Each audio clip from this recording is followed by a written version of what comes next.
A lot to digest here. Besides this terrific wine, there's a little bit of information we will be sharing with you, but we'll be sharing it in our, happy-go-lucky, everyday style. So hopefully you guys can digest all this information as we go through the piece. So there's a lot to take in on this label. This is the Pago del Vicario, Blanco de Tempranillo, Vino Blanco de Uva Tinta, Vino de Pago. All of that's relevant. There isn't a word there that isn't relevant to today's offer. And that's why we got to break this down. This is boxes. We're checking boxes here. Let's start at the top. Pago del Vicario. Pago del Vicario is the producer. They are located out in the middle of nowhere. Politely. Actually, so they're in near Ciudad Real, which is basically the halfway point between Madrid and Cordoba. All right, so you're in the south side of Spain, south center, middle of nowhere. Now, they have a beautiful hotel, fabulous 4-star hotel, killer restaurant, et cetera, and they have a winery. They produce their own wine from their own vineyards out in the middle of nowhere. So, let's talk about out in the middle of nowhere as it applies to Spain. Well, Spain had this snappy idea that if you have a kick-ass winery, but it's not in an appellation, or what they call a DO, then how do we handle this? And then the Spaniards, like, bing, light bulb, they got this idea, and they're like, okay, we're going to call them Vino de Pagos.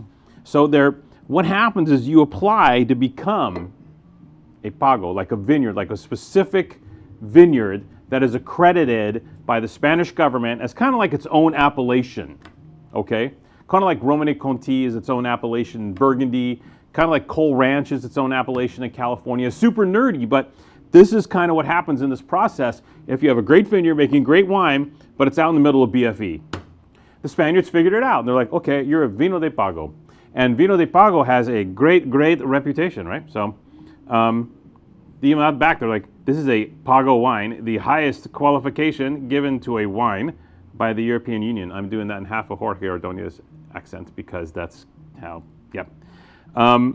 So basically, the vineyards are right next to the Guadiana River, out in the middle of nowhere, and they grow many different varieties. They produce a few different wines. The other thing with this whole Vino de Pago process is they're not really bound by a grape variety because the vineyard itself is considered like the soup to nuts groovy part of the whole gig. So they're not like in Rioja where it's like, oh, you must have Tempranillo or Garnacha, etc. For a Vino de Pago out in the middle of nowhere, you can make Cabernet, you can make Merlot, you can make Syrah, and it's still like all good because you are the Vino de Pago. You're the groovy guy. And the grapes are like, meh, whatever. Now, you with me still so far? We good? Okay. Blanco de Tempranillo. Okay, some of you cool cats know that there is a Tempranillo Blanco. You're smart. You guys are smart. You know there was a mutation of Tempranillo at some point. White grapes came off it, replanted in the northern part of Spain, and became Tempranillo Blanco. Ha! That's not what this is. This is a Blanco de Tempranillo. Vino Blanco de Uva Tinta, a white wine from red grapes. How do they do this? Well, it's your typical what they call Blanc de Noir type style vinification, where they get the grapes into the winery and they give them a quick squish, right? So there's no maceration, there's no mixing the juice with the grapes with the skins, like when you're steeping a tea, to get that color from the Tempranillo grape. You're basically getting the Tempranillo grapes in, give them a quick squish. All the free run juice that runs out is clear because the juice inside the grape is clear. It is the skin which gives the wine its color, its pigment. So basically, they're getting the Tempranillo grapes in, squishing them real fast, and then producing white wine from red grapes. Are you with me so far? It's freaking cool, right? I love this. Everything means something. And the end result is a white wine for red wine lovers. I think I can say that. Because you have some of the richer, rounder characteristics of what the fuller body characteristics of what the red wine would bring, but look at that bad boy. It's clear. It's white. White wine from really kick-ass Tempranillo grapes. How's it taste?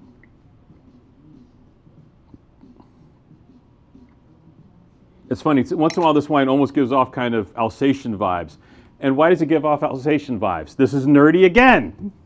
Because, for example, you take a grape variety like Pinot Gris, which Pinot Gris has a very dark skin to it. It makes white wine, Pinot Grigio, but Pinot Gris, gray, in reference to the darker tint of the skins, means that you have a situation where when you have a Pinot Gris or Pinot Grigio, it almost tastes like there's red wine mojo in there because of the nature, the history of the actual analyses of what the grape variety is. And in this case, you feel that here in this wine. This one gives off like Pinot Gris type vibes, but it ain't.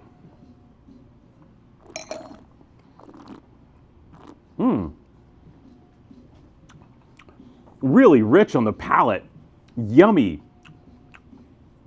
intense, beautiful. Oak, maybe? This wine's not about oak.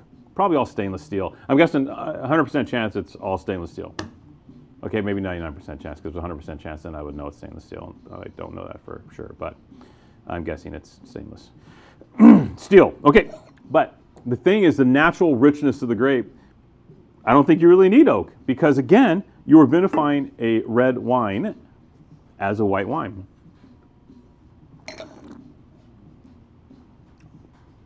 This will appeal to Chardonnay lovers. This will appeal to Alsatian wine lovers.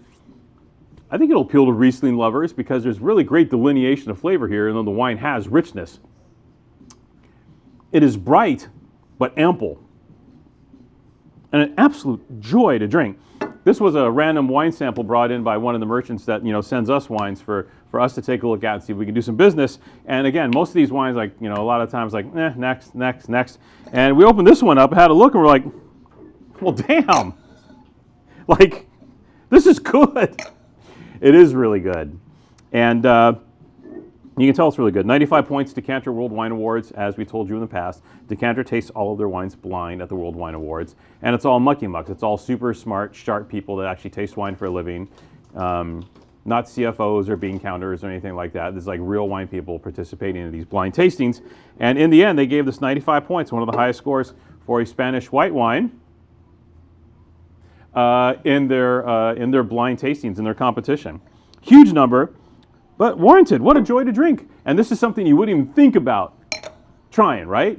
And that's what we're here for. We're here to give you these opportunities. Try some wines you never had before, have an experience you never had before, and enjoy the hell out of it. Because in the end, this wine is about joy. This is a joyful, gorgeous, delightful white wine from red wine grapes at a tremendous price. $12.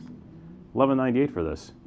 We're going to try and sell a bunch of this. You need to at least grab a couple bottles. For you alcohol nerds, the alcohol is only 13%, so don't worry. Jasmine Hirsch won't run into your house and kick the door down. You're safe.